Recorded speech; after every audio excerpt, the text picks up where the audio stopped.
Ladies and gentlemen, today we will delve into a significant chapter in Indian history, the Second Carnatic War, which occurred between 1749 and 1754. This conflict was fought between the British East India Company and the French East India Company, further escalating their colonial rivalry in India. Today, we will analyze the reasons behind the war, its developments, the course of the conflict, and its aftermath. The Second Carnatic War was primarily driven by several factors. Firstly, both the British and the French had territorial ambitions and sought to expand their control and influence in South India. They aimed to establish dominance over key regions, trade centers, and gain the support of local rulers. Secondly, the war was part of the broader geopolitical competition between European powers. The British and the French aimed to undermine each other's positions and control over colonies in India, considering it a strategic advantage in their global power struggle. Lastly, the succession dispute over the Nizam of Hyderabad played a significant role. The British supported Anwaruddin Khan, while the French backed Muhammad Ali Khawaja, further fueling the conflict.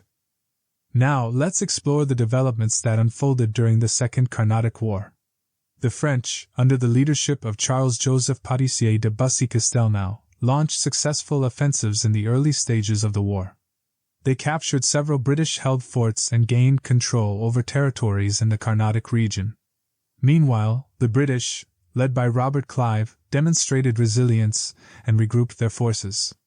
They received crucial support from their native allies, including the Nawab of Arcot and the Marathas, bolstering their position.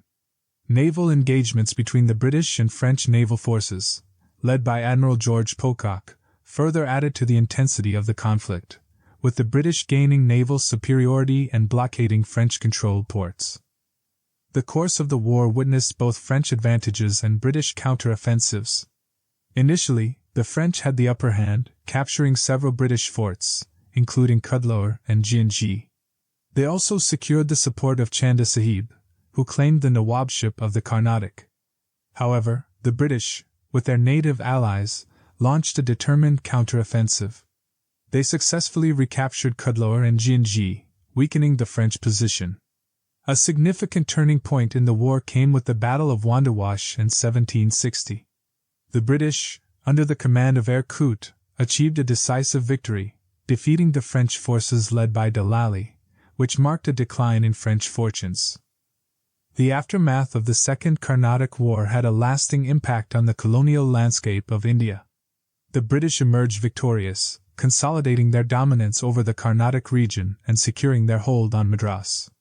They further strengthened their influence in South India, solidifying their position as a major colonial power.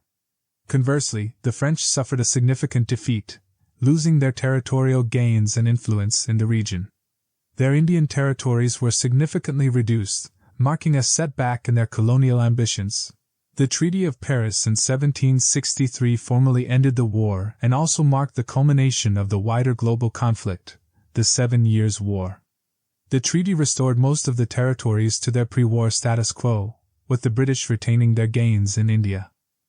In conclusion, the Second Carnatic War was a result of territorial ambitions, geopolitical competition, and succession disputes between the British and the French. The conflict witnessed initial French offensives, met with British resilience and native alliances. Ultimately, the British emerged victorious, establishing their dominance in the Carnatic region and strengthening their influence in South India. The war marked a setback for the French and set the stage for future power struggles in India.